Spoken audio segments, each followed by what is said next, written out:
vamos a presentar el siguiente panel, Estabilización de la inflación y desarrollo financiero. Este panel estará a cargo de la señora Carmen Reinhardt, titular de la cátedra Limos Zambonakis del International Financial System John Fisher Kennedy School of Government, Harvard University. Para introducir la presentación de la señora Carmen Reinhardt, la palabra de Mariano Flores Vidal, gerente general del Banco Central de la República Argentina.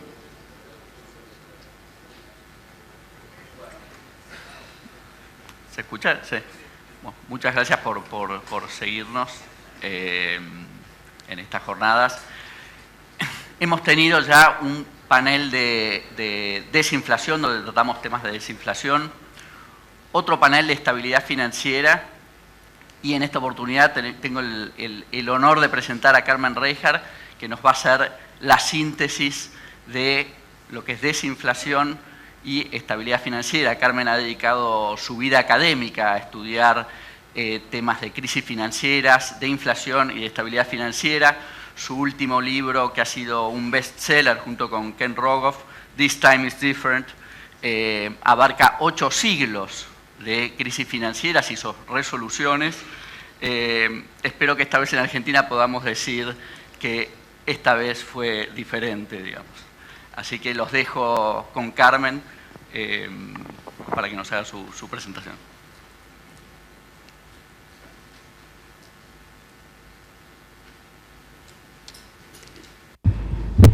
Es un verdadero placer.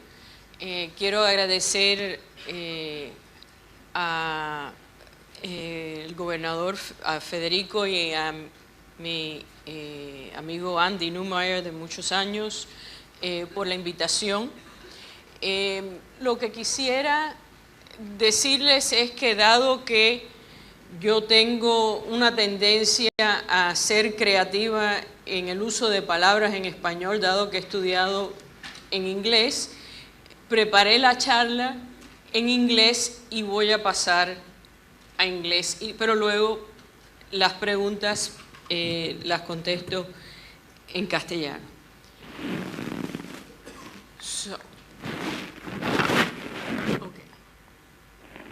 So what I'd like to do now is talk a little bit about the global setting. I'm not here. We had yesterday a session on the global landscape, but I'd like to focus on the issue of global interest rates, because this has, of course, direct bearing on capital flows to Argentina, and I'd like to make that connection.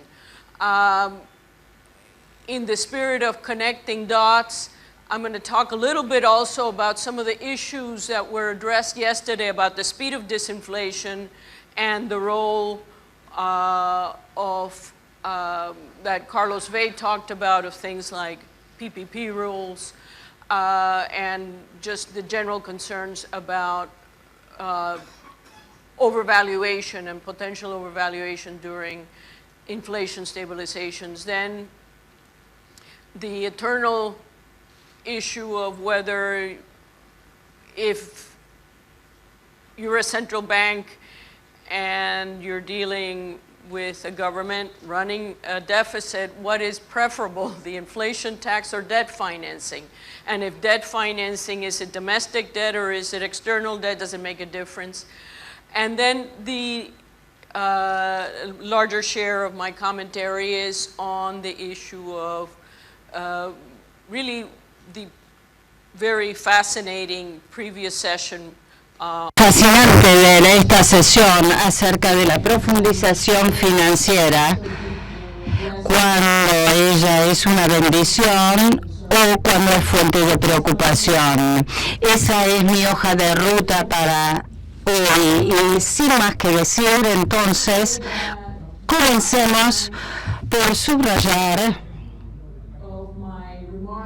que mis comentarios sobre el panorama mundial tiene que ver con algo que ya mencionó ayer Marty. las expectativas plausibles acerca de que las tasas de interés en las economías avanzadas del mundo van a permanecer bajas durante cierto lapso.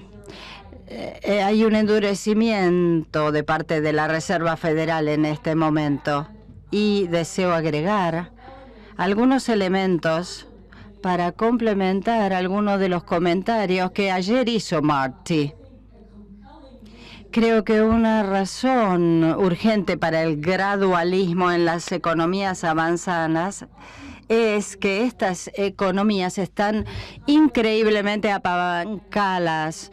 La deuda interna y la deuda externa es muy alta en todos los países. El ejemplo más notorio es Japón, donde la deuda pública es 250% del PIB y el crédito privado respecto del PIB es 300%. Para ser precisos, 350%.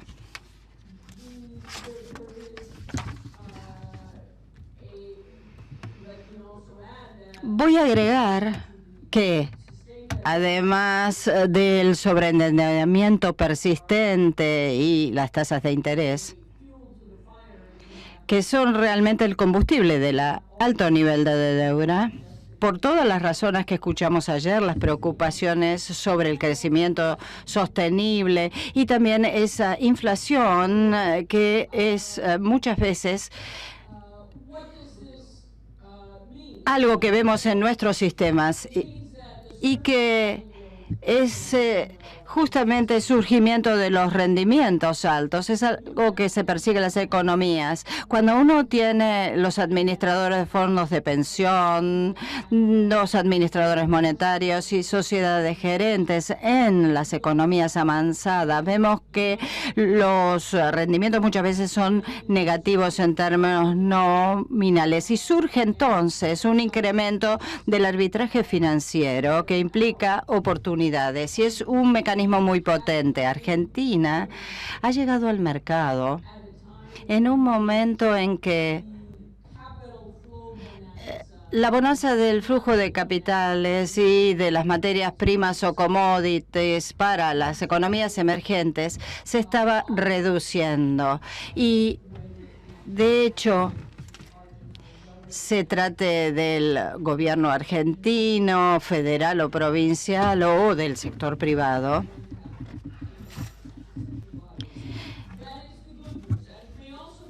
vamos a tener buenas noticias.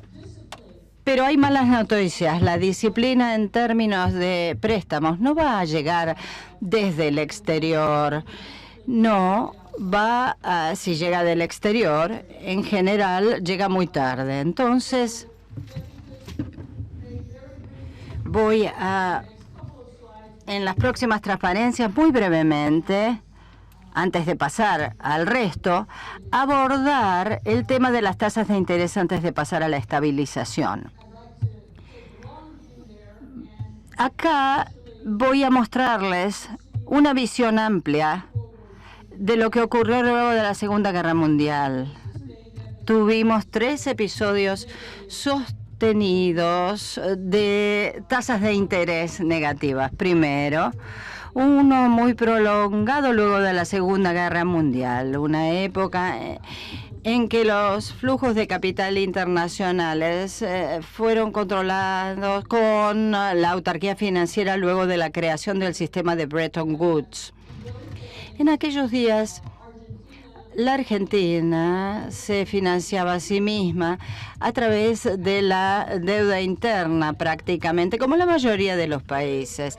La segunda ola de tasas de interés negativas a nivel internacional se produjo en la década de 1970, que llevó a un boom de crédito. En ese momento los bancos de Estados Unidos hacían préstamos comerciales a los productores de materias primas. Había un enorme influjo de capital en ese momento. Y luego, este periodo que mencioné, sostenido de tasas de interés realmente bajos. Hecho este comentario, la incidencia o la participación de las economías avanzadas en las tasas de interés a corto plazo reales, hoy son quizás las más altas luego de la Segunda Guerra Mundial. Voy a señalar el tema de la estabilidad de las tasas internacionales.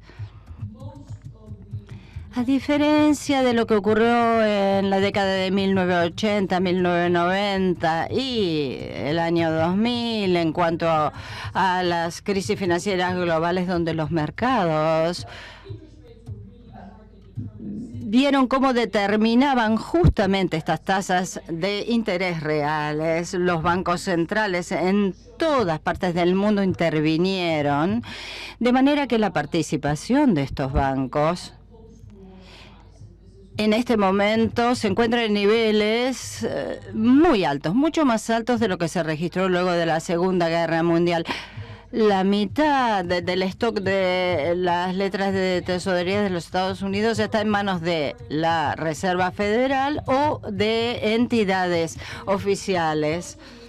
Esto quiere decir que debido a que, y no es la única razón, van a ver el motivo en esta transferencia con la tendencia mundial. No es solo de Estados Unidos, en Japón. En Japón se compran más letras de tesorería de lo que se emite como nuevas letras de tesorería, con lo cual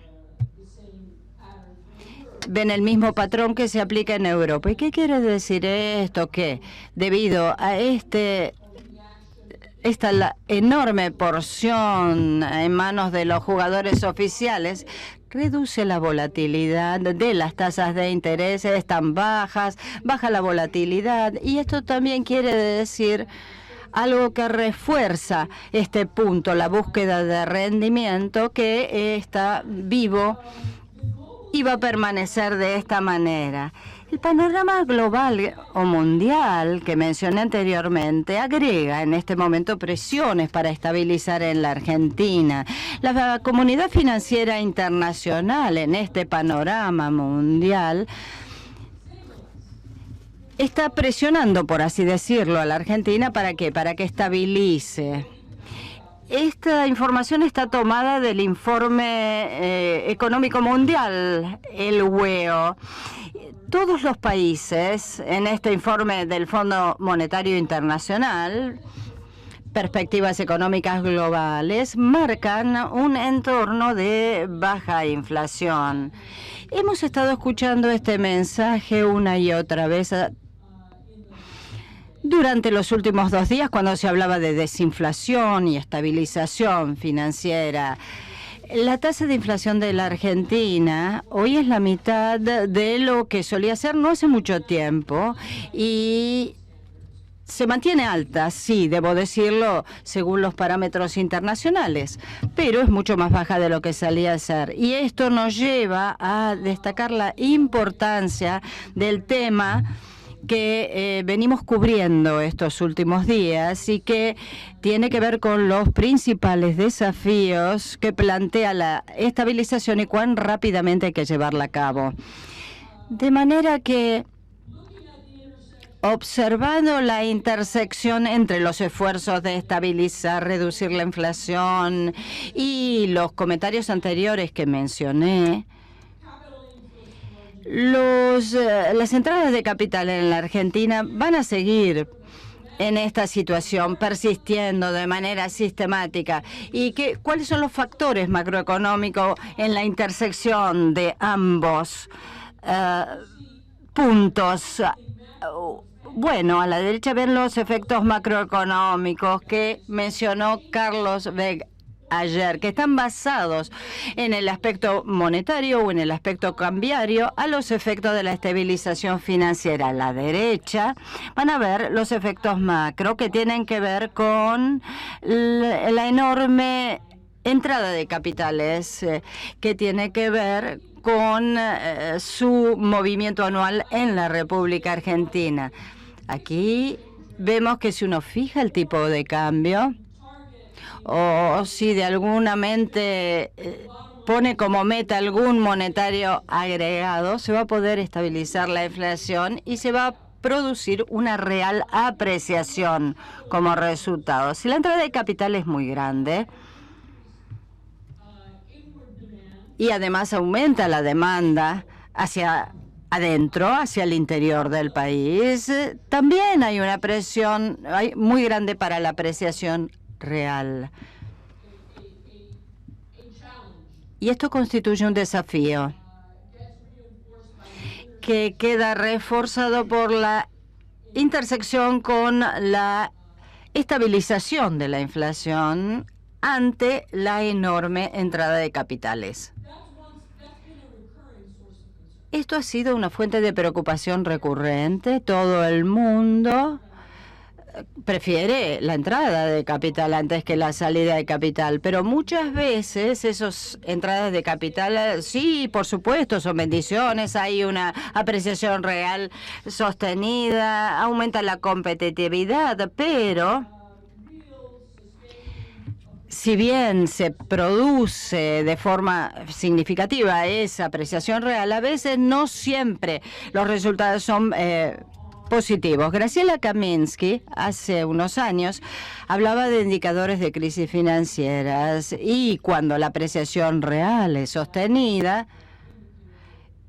constituye uno de los indicadores más obvios de que los bancos pueden estar en problemas a largo plazo.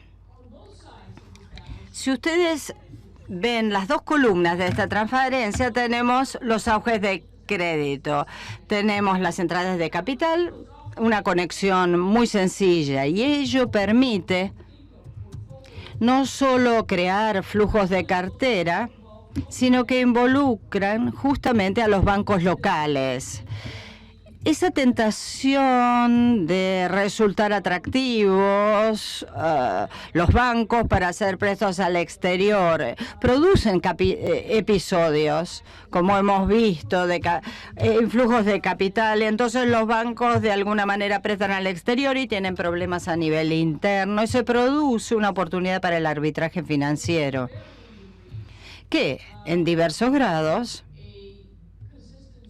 ha sido una fuente permanente de entradas de capital. Y esto ha sido también el debate que vimos en España, cómo reaccionar frente a las crisis financieras mediante el otorgamiento de préstamos al exterior. De hecho, los bancos han tenido mayor acceso al financiamiento y a los fondos. Se recuperan las actividades, por supuesto. Hay un incremento de la demanda para el crédito y se produce un auge de crédito que tiene pros y contras y forman parte de toda esta historia de las ingresos o entradas de capital.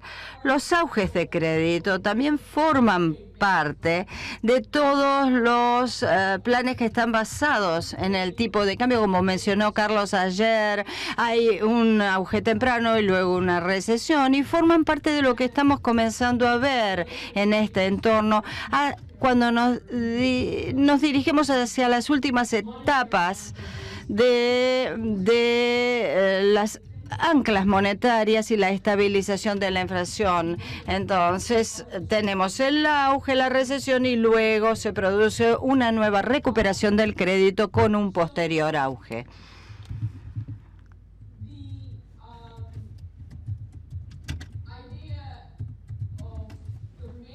La idea subyacente al final de mis comentarios consiste en cómo evitar este último punto que tenemos aquí en las dos columnas, vale decir, la presión para recoger los beneficios de los ingresos de capital, los desafíos de la apreciación real que siguen pendientes y cómo asegurarse un resurgimiento del crédito en pro de la profundización financiera y no en pro de un auge.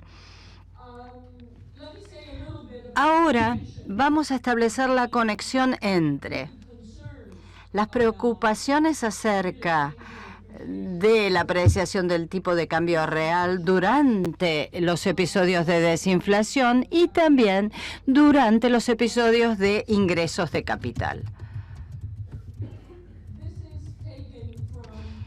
Esta información fue tomada de un estudio reciente que llevó a cabo el Fondo Monetario Internacional, que tiene que ver con el debate de ayer. ¿Cuánto tiempo lleva reducir la inflación? Aquí ven un resumen de las experiencias de diversos países. En su conjunto, si observan la parte del león de esas experiencias, desinflación se lleva una parte muy importante.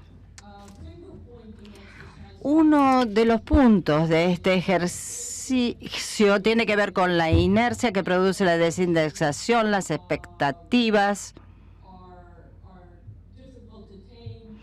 si es difícil domarlas, si es una falta de credibilidad. Hay una lista de factores, pero voy a destacar lo que no estudia este trabajo. Of the disinflation episodes. And we actually heard about it this morning also in the context of Poland.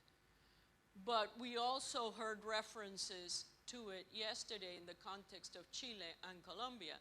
One of the factors that made the disinflation process more gradual was that in some cases it was more explicit, in some cases it was less explicit, but there was also attention paid to the real exchange rate, namely some soft PPP rules,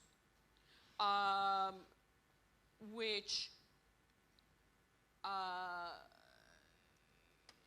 the more extreme case of a PPP rule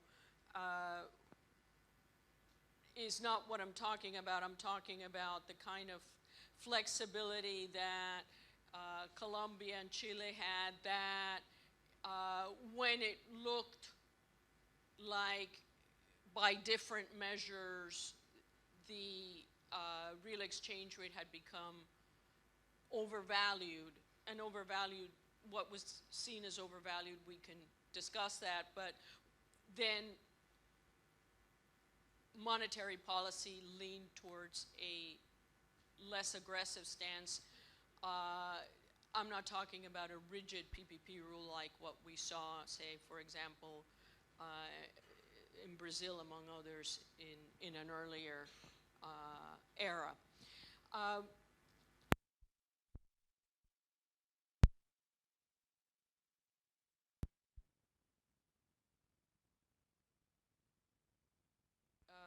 The disinflation process, slower one.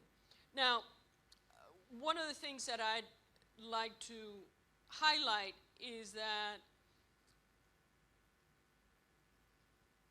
capital inflows, like exchange rate-based inflation stabilizations, often have a bad ending, meaning they end with banking crises, currency crises, or both. Overvaluation was an issue that I alluded to earlier, but a second issue, by the way, this is without getting into the technicality, all I'm saying is that the odds of having a banking crisis or having a currency crisis after a large period of capital inflows is higher than otherwise. What I'd like to pursue in the remainder of my remarks is ¿Se escucha ahora la traducción? ¿Se escucha la traducción? ¿Alguien podría? Hola, hola, ¿se escucha la traducción? Por favor, quienes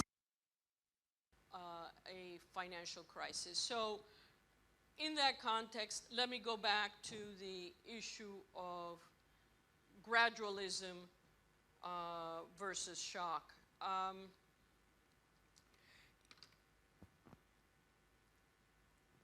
If the idea is to wean the process out of inflation, using the inflation tax, to debt financing, to no financing at all, then what is the appropriate mix? Is debt finance the substitution for the inflation tax? I think the tendency, if one is very focused on reducing seniorage and one has a low level of external debt, and I hear this often in the context of discussing the discussion of Argentina. Les pido disculpas, pero se había cortado el sonido. ¿Se escucha bien ahora? Los mercados son receptivos. ¿Por qué no aprovechar la oportunidad para la financiación de la deuda? ¿Qué es una deuda baja? A mí me gustaría recordarles el episodio que llevó a la crisis de 2001. Tomando cualquier métrica, no se podía llamar deuda externa. Y estoy hablando de deuda externa total, pública más privada. Esto no incluye solamente la deuda pública, sino también la deuda privada, y eso incluye la deuda de los bancos. Pero también sabemos que durante la crisis financiera, I am not going to be fuzzy about separating the two.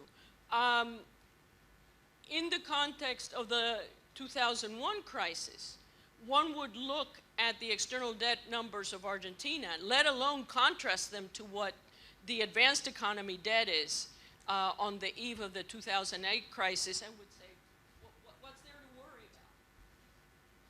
about? Why should we worry when debt would... se murió de nuevo. I think one of the greatest challenges that we face is that ex ante, it's very easy to make convincing remarks that by international metrics, our markers of debt or markers of credit don't look worrisome. But I'd like to leave, I was in Colombia a couple of months ago with Guillermo Calvo, and we were at the University of the Andes commemorating the 20th anniversary of a program we started there. Pedimos disculpas, ahora hicieron un cambio de consola. Vino el ministro Mauricio Cárdenas, es un gran amigo desde hace más de 20 años, y me dijo, ¿saben qué? Vos y Guillermo, a ustedes verdaderamente les encanta preocuparnos y les encanta causarnos noches sin dormir. No tienen ni idea lo bien que me sentí yo cuando me dijo eso. Me sentí muy bien. No quiero decir que los malos resultados son inevitables, de ninguna manera. Lo que estoy tratando de hacer es de subrayar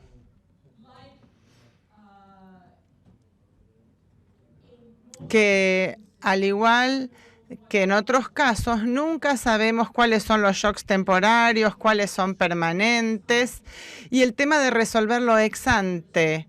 ¿Cuándo es una situación inevitable? Esto es algo muy difícil de determinar ex ante. Voy a sostener que el argumento que a menudo escucho de que una estadística suficiente para la deseabilidad de tomar más deuda externa es que la deuda sea baja, eso, en mi opinión, no es una estadística suficiente, porque yo no sé verdaderamente qué significa bajo.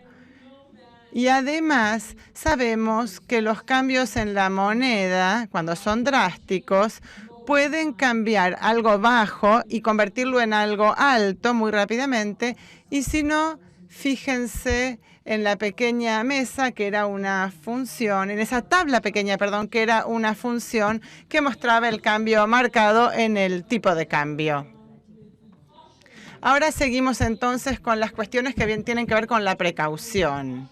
Estamos hablando de la cuestión de la precaución. Si no se trata de la deuda externa, podemos avanzar de la inflación al tema de la deuda interna doméstica. Eso, ya sabemos que tenemos antecedentes. Tenemos antecedentes de todas estas cosas en casi cualquier ejemplo, pero tomemos el ejemplo de Grecia.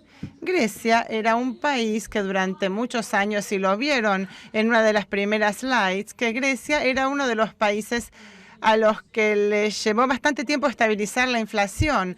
Pero una de las cosas que sucedieron, como podría esperarse, cuando lograron estabilizar la inflación, fue que el problema fiscal, que era bastante crónico, no logró resolverse.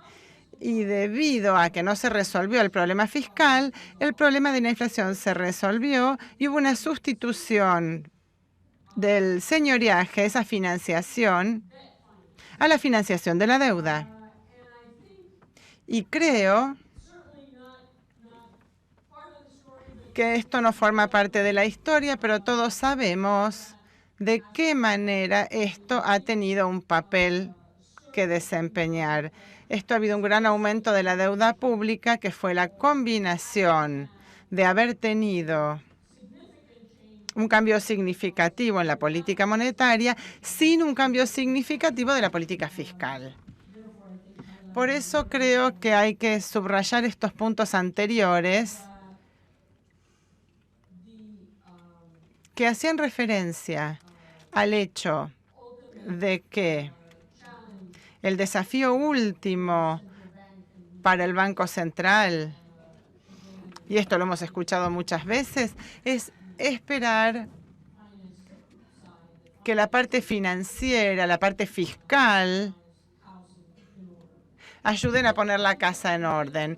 En el tiempo que me queda, lo que quisiera hacer es pasar. Hemos hablado de cuestiones que tienen que ver de la sobrevaluación de los riesgos asociados con el tipo de cambio. Hemos hablado de los riesgos asociados a una transición de confiar en el señoreaje a depender de la deuda y de la deuda si es interna o externa. Y ahora les voy a hablar de algo que va de la mano de la estabilización de la inflación y de los flujos de capital, que es la profundización financiera y el crecimiento del crédito. Voy a hacer algunos comentarios similares a lo que dije con respecto a la deuda. Ex ante, ya señalé, es difícil ver si una deuda externa del 45% respecto del PIB. Before I go on, we've heard a lot in the previous session references to the fact that Argentina has a very low level of credit to GDP and a very low level of financial intermediation by any measure relative to GDP. I would also say, okay, that's the initial condition. That is the starting point. But let me also bring in and comment that there is a substantial amount of academic empirical literature out there that does indeed suggest that if you have a sustained capital inflow, which was sort of the expectation I laid out in my opening remarks, the odds are you're going to have a period of rapid credit. Ahí está. Volviendo al caso de la profundización financiera, aquí nos encontramos con un gráfico de las distintas medidas y los distintos mercados emergentes, y aquí podemos ver el crédito al sector privado, y fíjense que la Argentina aparece ahí por abajo, en la parte inferior. Este es un caso muy fuerte para defender la profundización financiera. Sin embargo, la palabra que quiero dirigirles a la gente del Banco Central que se ocupa de la regulación y supervisión del sistema bancario es: tengan cuidado con hacer en un par de años lo que adquirieron en una larga historia, porque la velocidad en que se toma este nuevo crédito también importa.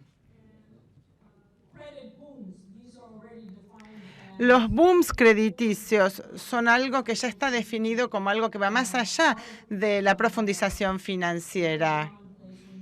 Estas son palabras comunes cuando hay cambios en el sector financiero. Déjenme mostrarles lo análogo a lo que les mostré con la deuda externa argentina antes de la crisis de 2001. Si miran esta tabla, aquí tienen Australia, Nueva Zelanda, crédito respecto de PBI. Fíjense México.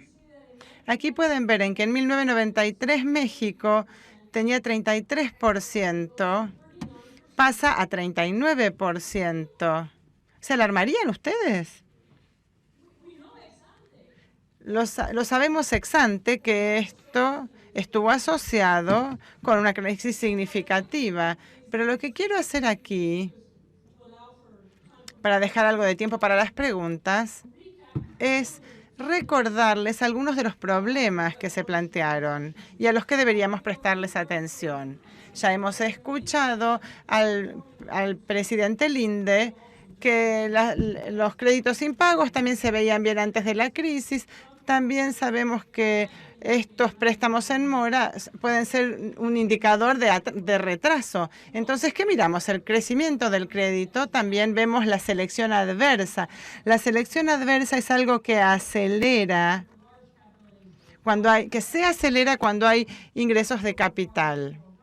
Los tomadores de préstamos salen al extranjero y nos encontramos con un segundo nivel de tomadores. Miramos el tipo de normas que se están aplicando para evaluar el riesgo y en los Estados Unidos los primeros tramos de los préstamos subprime eran de mucho más alta calidad que lo que vino después. Y gran parte de esto tuvo que ver con lo que se consideraba la garantía durante el boom, si se utilizaban precios de mercado para valorar, por ejemplo, un inmueble. Iba a ser más fácil reunir los requisitos para que a uno le dieran un préstamo. Entonces, había distintos tipos de indicadores que no involucraban los aspectos o los coeficientes que miran más hacia atrás de los préstamos en mora. Entonces, hay que tener en cuenta dónde nos encontramos dentro de ese ciclo de profundización financiera. Sé que me estoy quedando sin tiempo, así que ahora quisiera dejarles un último comentario, un mensaje.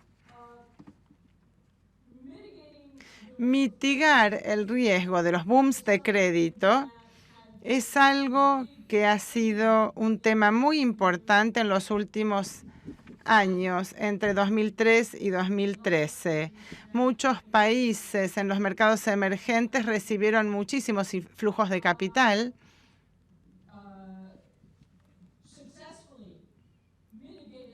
Algunos con mucho éxito pudieron mitigar los riesgos asociados con los booms de créditos y mantuvieron la inflación bajo control. Así que, como Carlos mencionó ayer, yo quisiera terminar con una historia que termine bien. Déjenme terminar diciéndoles que durante este periodo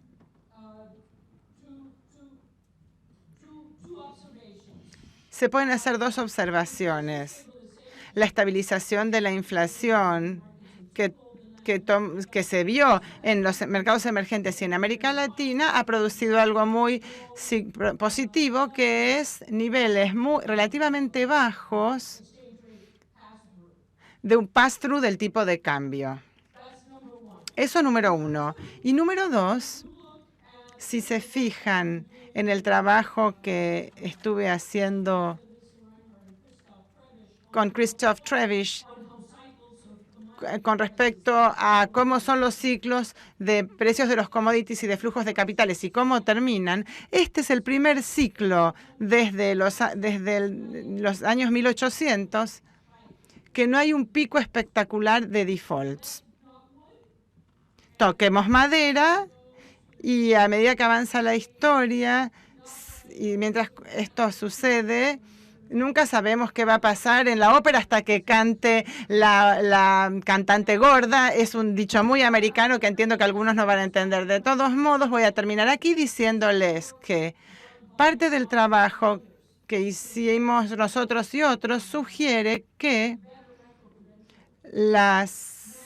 cuanto mejor el manejo macroprudencial de los flujos de capitales, este va a estar asociado con una menor incidencia de crisis. Y el trabajo que hizo Carlos en el libro que se mencionó ayer indica que las políticas fiscales menos procíclicas han contribuido a este éxito. Y con esta nota voy a terminar. Muchas gracias.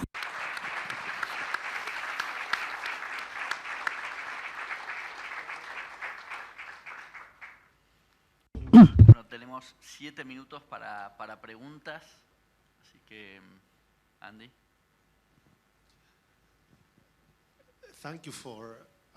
Gracias por esta presentación provocadora que nos incita a pensar y a reflexionar. Tengo la siguiente pregunta. La Argentina en este momento está atravesando un periodo de estabilización inflacionaria, ingresos de capital, muchísima esperanza, una historia muy positiva, acceso a los mercados internacionales. En cuanto a la estabilidad financiera, la Argentina ha puesto en práctica un plan para reducir el déficit en 1% del PIB. Están trabajando para limitar el gasto público en las provincias y desde el punto de vista de regulación financiera, la Argentina hoy, en este momento, cumple con los requisitos de Basilea III para el 2019 en cuanto a los requisitos de capital y coeficiente de capital. Está superando los descalces financieros, limitando el ingreso de los capitales en moneda extranjera para ser prestados solamente en el caso de los bienes transables. Estamos construyendo un muro, una muralla china entre, digamos, los préstamos y el sector de transables. Algunas otras cosas que hemos visto de tu experiencia al estudiar estos episodios que quisieras compartir con nosotros.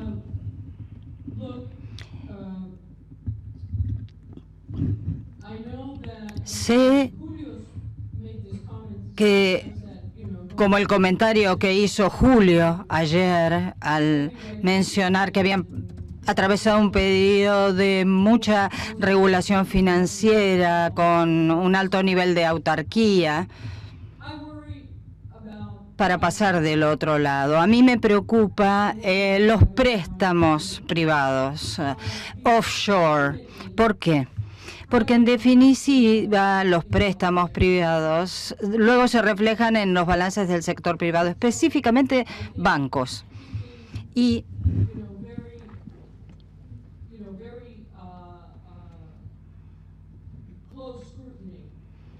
con un escrutinio muy perfecto de lo que es el marco de préstamos al exterior, creo que las instituciones han sido muy sabias y aludí también a la cuestión que tiene que ver con los títulos corporativos y al potencial de rápido deterioro de la calidad del crédito. Y parte de ese deterioro en la calidad de los créditos tiene que ver con el debate que hoy escuchamos acerca de Polonia, la banana, cómo se manejaron durante los 2 primeros años. Uno tiene el sector bancario que está pasando de no hacer préstamos al sector privado, muy limitado el marco de préstamos,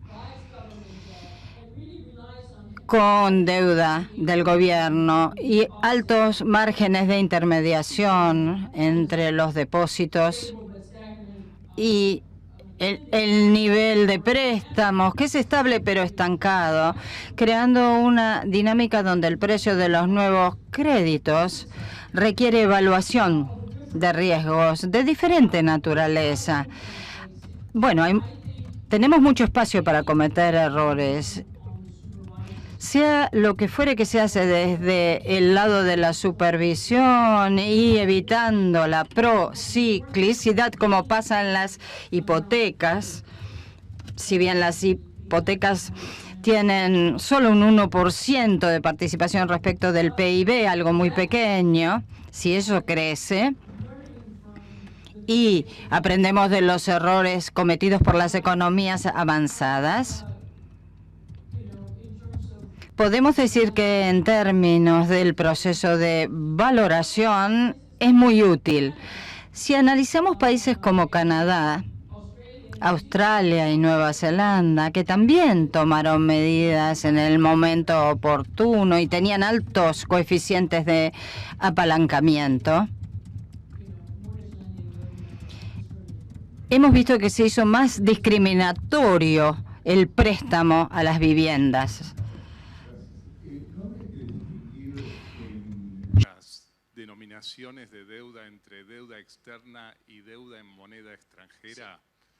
Asimismo, tenemos un nuevo fenómeno que es deuda en moneda local comprada por extranjeros y lo que esto implica respecto a la expansión de la demanda agregada y separado de lo que puede ser el descalce de monedas entre ingresos y gastos. Y además no habría que distinguir entre crédito bancario al sector privado y crédito del mercado de capitales, como para ver las implicancias. Hacemos otra así, Perfecto. Enrique. English or Spanish, is the same? English or Spanish. ¿Inglés o español? Español. Mucho énfasis en estabilizar la desinflación y la expansión de crédito. Ahora, los bancos son además socios del impuesto inflacionario en términos de ingreso y en periodos de larga inflación han gozado de esta situación. En el estudio que ustedes, en tu experiencia, la desinflación que le quita obviamente rentabilidad al sistema bancario genera algún problema de crisis o estabilización allí. Dos excelentes preguntas. El criterio para determinar si la deuda es doméstica o externa son tres. Uno, bajo qué ley se emitió la deuda, en qué moneda está denominada y cuáles son los tenedores. A través de la historia, los países han usado distintos criterios para definir qué cosa es deuda externa y deuda doméstica.